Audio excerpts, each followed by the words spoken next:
From the actress making Michael Schur uncomfortable on their first meeting, to Aziz Ansari revealing a super weird parting gift she gave him. Actors and directors have revealed what it's really like working with Aubrey Plaza. For one, she always leaves behind an unforgettable first impression, as revealed by Mike Schur, who co-created Parks and Rec with Greg Daniels. Turns out, Aubrey landed a meeting with Schur while he was in the process of writing the pilot for the show. In a 2012 panel discussion, Schur revealed that all Aubrey did was show up in his office and stare at him for an hour, which of course made him feel more uncomfortable than he'd ever been. If you're thinking this sounds really similar to April Ludgate, the character that Aubrey played, it's because Mike wrote the character based on his meeting with Aubrey. As soon as that meeting ended, Mike wrote the scene where Leslie asked April to do something, and April made her feel exactly the way that Aubrey had made Mike feel in the interview. The producer described it as a stare that simultaneously said, "You're old," and "I don't like you that much." Yup, that's pretty much on brand for Plaza, but she's got a different story. According to her, she was acting so weird because Greg Daniels was knitting throughout the meeting and Mike was acting like it was no big deal, which was super confusing for Aubrey. Nevertheless, Aubrey landed the role and absolutely killed it too. It's not only her auditions that are weird and fun, but the actress is also known for her spooky and weird pranks, as revealed by Adam DeMarco, who's Aubrey's co-star in White Lotus. The second season of the show was filmed in Sicily, where the cast and crew stayed at the Four Seasons San Domenico Palace for around 5 months. While it may sound glamorous, don't be fooled, because there were rumors that the 5-star hotel used to be a convent and was still haunted. Of course, Aubrey seized the opportunity to play a prank on her co-stars. And what happened next is something that DeMarco will never forget. Adam gave some details about the prank, revealing that it was witchcraft-inspired and took place in his own dressing room. But it was Aubrey who really opened up about it, as she explained how she made a Blair Witch-style symbol on the floor of Adam's dressing room using Hotel Reed diffusers. I mean, we've got to give it to her, she's super creative. Not only that, but Aubrey did the same thing to her room, so nobody would suspect her. She couldn't get away with it for too long though, because Adam was getting seriously spooked. And when he asked the hotel to reveal the perpetrator, they immediately said that it was Aubrey, with surveillance footage to prove it. Plaza wasn't too bugged out about all the evidence against her, and she continued to keep up her eerie antics. DeMarco responded by pranking Plaza back, and he revealed how other cast members joined in the fun. So it's clear that it's always fun to work around Plaza. And another co-star, Jason Statham, feels the same way. Statham's the producer and star of Operation Fortune, which also features Aubrey Plaza in a leading role. Jason had nothing but praise for the actress. And in a recent interview, he couldn't stop talking about how hilarious she is. Jason praised her incredible improvisational skills and revealed that some of the funniest lines were actually from her. The actor went so far as to say that Plaza was his new favorite actress and that he loves her. Even Aubrey had nothing but praise for Jason, and she said that messing around with him on set was so fun.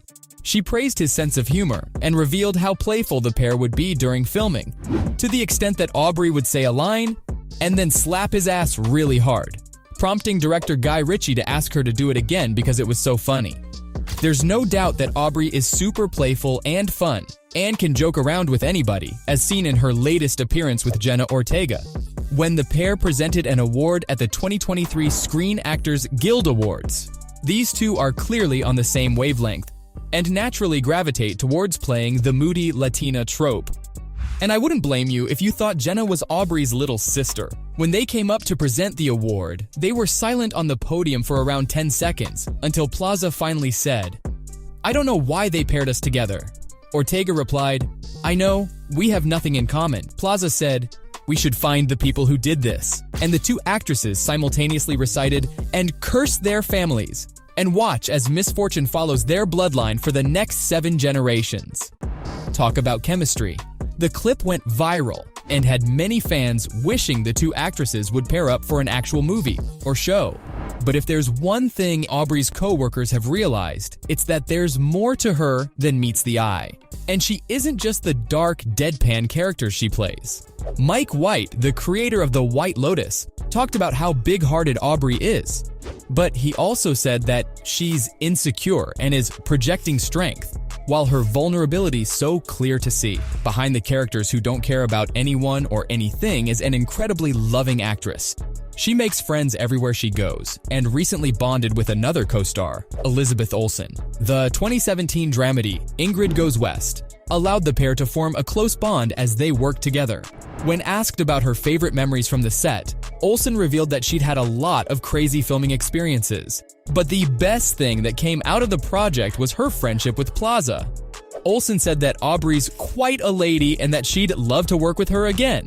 Elizabeth isn't the only actor who's deeply fond of Plaza. I mean, look at Michael Cera. This guy almost married her. The pair met while they were filming 2010's Scott Pilgrim vs. the World, and they instantly connected to the point where they almost eloped. Aubrey revealed that they dated for around a year and a half, and while they were road tripping through Vegas, they almost bound each other in holy matrimony. It wasn't all sunshine and rainbows though, and the two didn't want to get married because they were insanely in love. In fact, the whole thing was a spontaneous idea, and they thought it'd be funny if they got married, instantly divorced, and then called each other ex-husband and ex-wife. The pair couldn't manage to pull off their plans, and they're both now happily married to different people. Nevertheless, they're still friends after all these years, and Michael has nothing but praise for Aubrey. He's been pretty open about how proud and impressed he is with her work, as the two exes come together for the upcoming anime version of Scott Pilgrim. The bottom line is that Plaza is someone you want on your team because she'll never judge you and will always be down for whatever you suggest. I mean, look at how she filmed for Emily the Criminal. It was a low-budget project, and during one scene, director John Ford spontaneously asked her to board an approaching bus, which Aubrey happily did. It may not sound like a big deal, but according to Ford, no other actor would have done that. According to Ford, magic happens whenever Aubrey's on set, and she does whatever she can to help out and use her connections. Ford went as far as saying that Aubrey spoiled him as a director because nobody else does the kind of things she does. When she stepped into the role of a producer, she did everything she could to make sure the movie didn't feel low budget. And it worked, because it was a huge hit. Plaza isn't just a great person to work with, but she's got a knack for unforgettable goodbyes, as Aziz Ansari recently shared. Ansari co-starred with Plaza in Parks and Rec, and in a 2015 interview with Conan O'Brien, he revealed the parting gift Aubrey left him after the show ended. Aziz opened up about how close he was to Aubrey, both before and after the show. When filming came to an end, everyone was giving each other parting gifts, but Plaza really understood the assignment. She gave Aziz a vial of her blood and hair, along with a note, which Aziz read aloud in the interview. While some may find the gift odd or creepy, Aziz absolutely loved it and said it was such an Aubrey gift. He actually carried it around with him everywhere, and when Plaza told him it was fake blood and fake hair, he was so disappointed. But that's just Aubrey. Trust her to play a prank even with a parting gift. So, there you have it, from Aziz Ansari revealing a super weird parting gift she gave him, to the actress making Michael Schur uncomfortable on their first meeting. Actors and directors have revealed what it's really like working with Aubrey Plaza.